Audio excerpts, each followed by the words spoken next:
Hi, my name is Cher Thomas and I'm the Indigenous Seamstress. Sapantat Gamyoy. In the people's language, what I said is, it's very good to see you again. Well, let's see. In the past few days, since I've started my channel, I have gotten a lot of comments, and most of those comments have questions in them. And I opened up a little forum, little thread to see what kind of questions y'all had for me. And of course, the first question right off the gate was a really heavy duty question. And so it's such a heavy question, it needs its own video. And I wanted to put this out before my next video came out, which is supposed to come out later on today, but I wanted to hit y'all with this one first. But anyway, okay. So the question is, what can people do, people who have stories about a Native American ancestor, do to become closer to their roots? That's the question. The answer is pretty straightforward. What we really need to, okay, there is a difference between tribal enrollment, which is an act of government. Usually a tribe, every single tribe has its own criteria for tribal enrollment. For my tribe in particular, you need to be 1/4 or more Native American in order to qualify for enrollment. And I believe one of your parents needs to be a member of the tribe already. And every single tribe has its own different rules. They vary, they are very, very, very different from each other. So I believe what this means, or what the person was trying to ask, is like, what if you only have a story and you don't really have a name, you don't really have a tribal name, you really don't have much information? How can a person get information or learn more about who they are and where they come from in regards to their native ancestry? All right. First things first.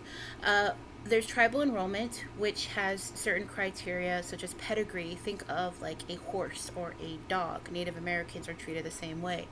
What percentage you are of this and what percentage you are of that actually means a lot. It actually isn't percentage, it's more fractions. So somebody who is 1/4 or more is very likely to be able to become enrolled into a given tribe. However, again, every single tribe has its own different rules. And then there's lineage and being a descendant. So I kind of put those in the same pile, to be quite honest with you.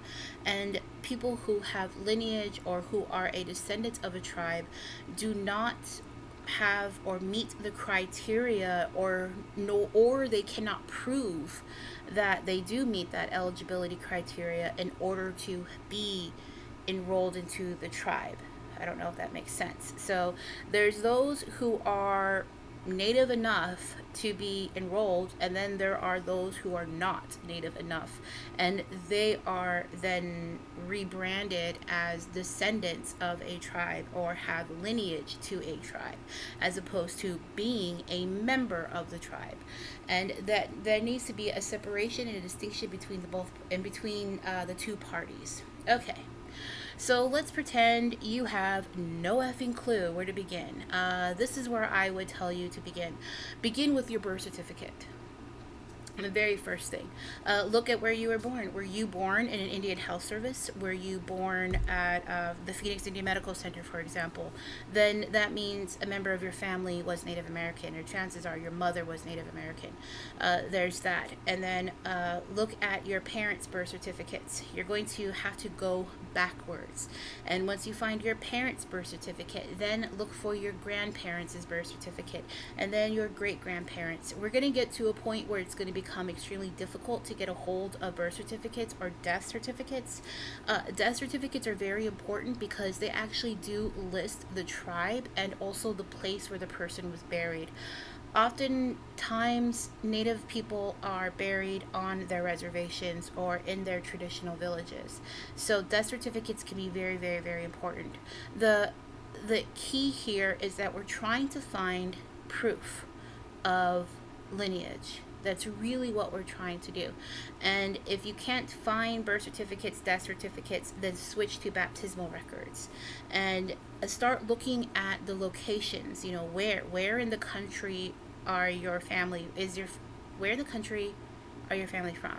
and start looking at those states, those towns, see if there's any nearby reservations. So if you are in Omaha, Nebraska, that's where your family's from, and chances are that's kind of where you think maybe that native person in your relatives or amongst your relatives are.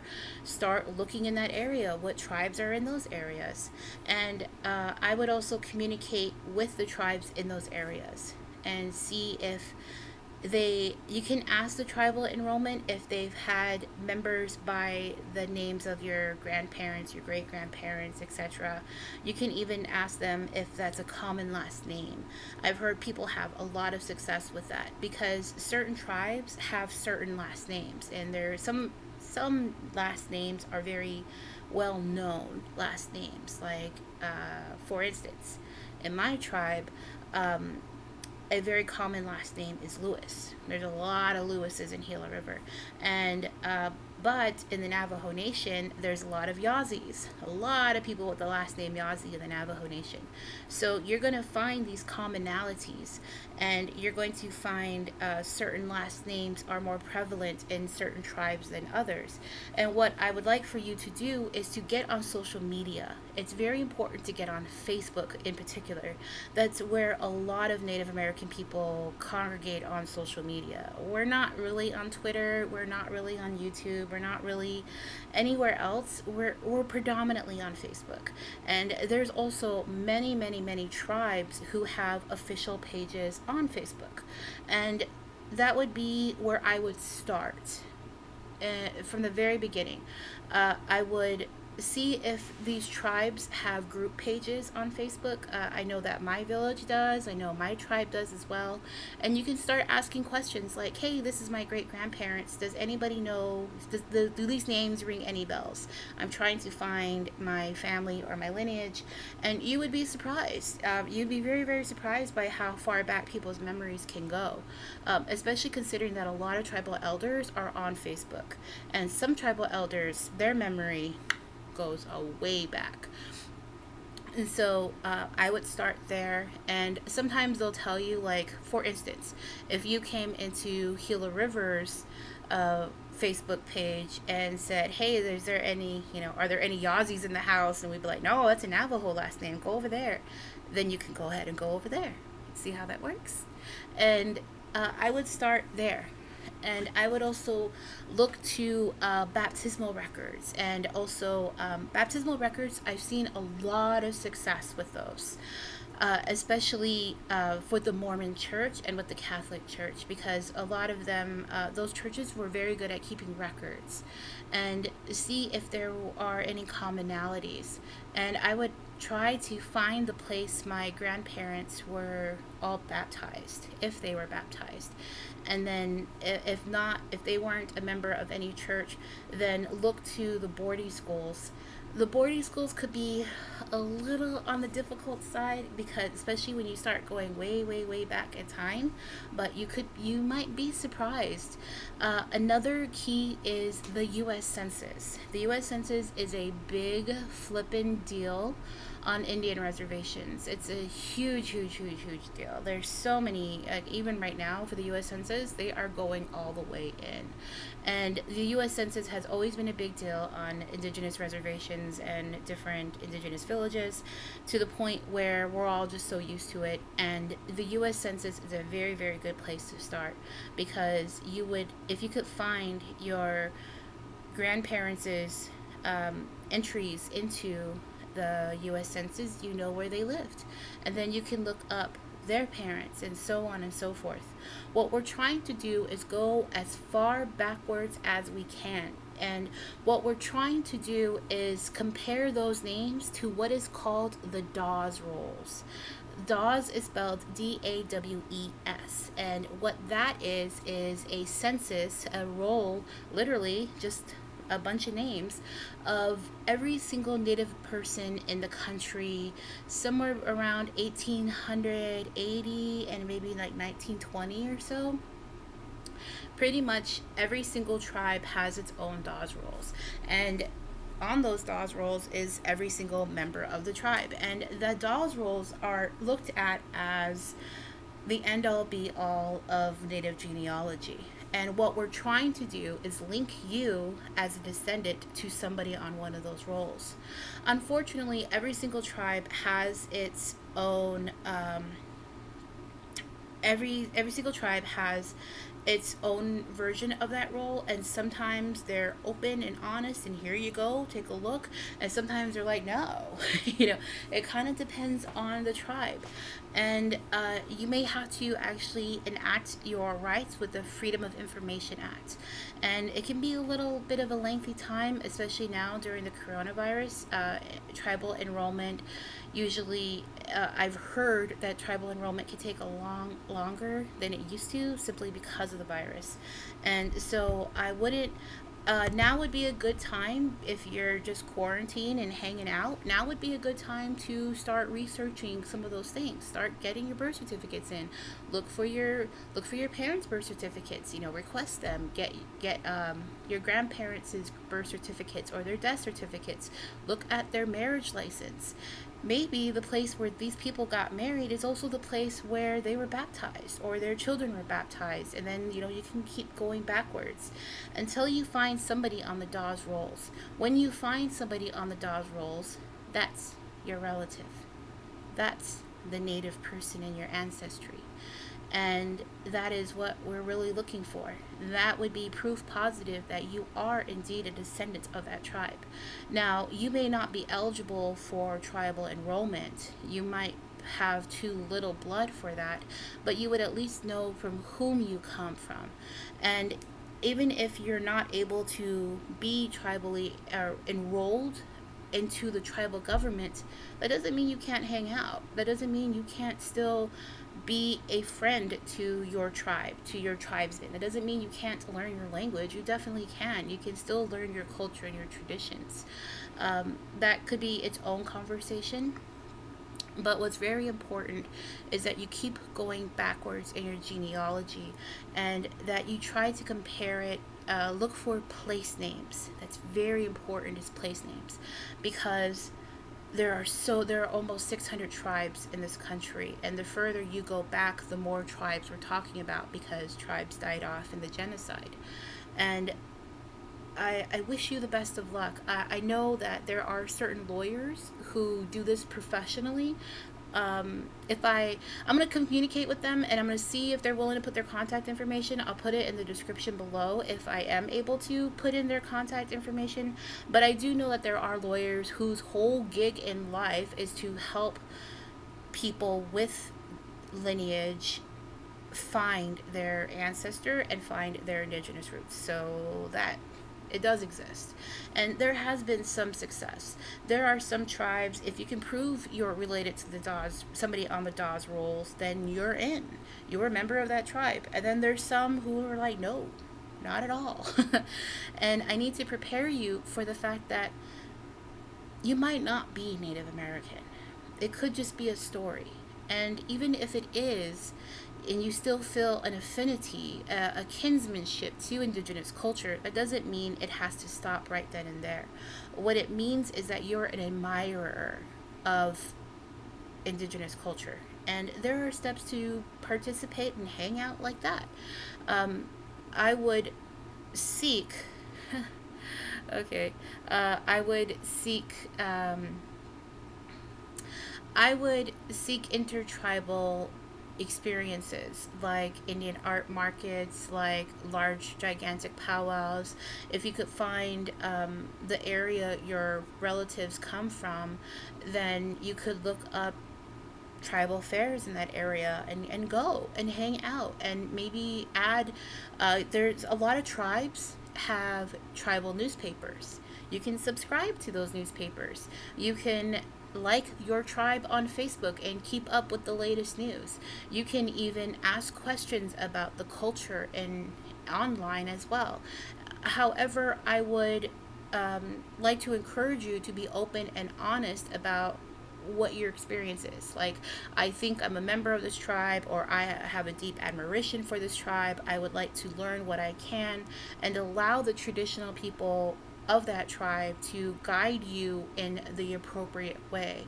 I also need to remind you that if you are not some tribes, most tribes, if you are not initiated into that tribe, into their societies, there is definitely going to be a limit to the knowledge that they may give to you about their religion and their culture.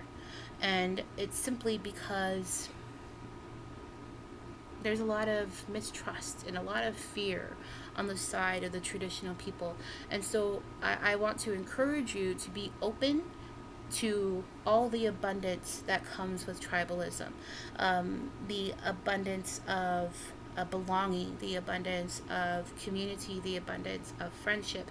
Be open to receiving all of it, and however, don't expect it. It's very important.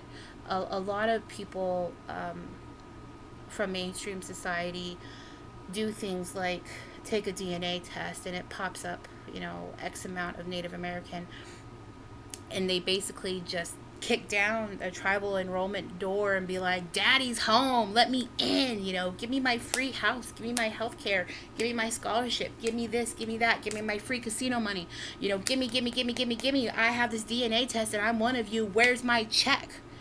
And that's very confrontational, and a lot of tribal enrollment offices and a lot of tribal council members and a lot of traditional people get confronted with that angry, entitled behavior all the time.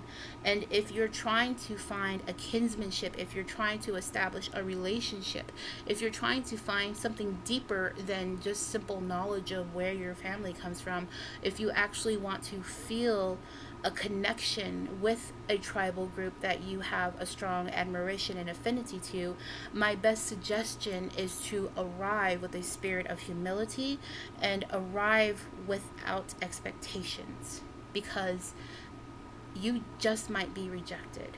And don't take it personally. It's a reflection of the fears and the experiences on the part of the traditional people, or all they're doing is upholding the teachings of their culture. And some cultures say, keep it secret, keep it safe. Some cultures do say, this is only for us. Some cultures do say that. But what I do want to remind you of is that there will always be a public portion of the culture, the presentation of the culture. There's always a public part of it. Ask to participate in the public parts. You'd be surprised. You might get invited to a ceremony. You might have to sit in the car at sunrise and wait until the prayers are over, and then you can come out and hang out and eat. But let the traditional people guide you. They will. Don't worry. And they might have to sit you down and tell you the truth. Hey, you know what? Okay, how about this? You can come on Saturday for the sunrise dance, but we can't have you there on Thursday. Is that okay? Just to let you know, it's only for the family only. And you have to accept those limitations, those boundaries. Kind of like the conversation I had with you before. Remember that there are boundaries, and that the traditional people need to be in charge and feel like they are in control of the conversation, because so many people who feel entitled to the religion of traditional culture have often arrived with spirits of anger, resentment, and entitlement. And I'm busy, and it's a little scary. So let them be the guide, and you will be surprised by how kind, warm, and generous the people can be if you arrive with that spirit of humility. And I wish you the best. I think it's really great whenever anybody tries to get in touch with who they truly are on the inside, and try to find out, who they are, and try to find their family and try to find their culture. I understand that it's a spiritual journey, and I just want to give you some advice to help you along the way. Look up your birth certificates. Look up the Dawes rolls. Ask what the tribal enrollment procedure is like for the tribe you think you may be a member of. Understand that you might get denied every step of the way, and even if you do, then find a way to participate in intertribal culture and be an admirer of intertribal culture. Things like powwows, Indian markets, those are totally open to you. Those are completely open, and the internet is there. then Native people are on Facebook. And you'd be surprised. You'd be really surprised how many admirers from all over the world are completely welcome into conversations with Native people about Native issues. However, some people will say, "Hey, sit down." But be okay with that. It's all right. It's going to be fine. Anyway, I just wanted to give you this little bit of advice, and I wish you the best, and thank you so much, Damye. Let's see. Damye, it's how we would say goodbye. So, Manya Sape, Damye, Manya Sape means I put into the universe in a good way. So I'm giving you this advice in a good way. I'm trying to help you find connections to your family that you may have lost over the years. So, Manya Sape, Damye.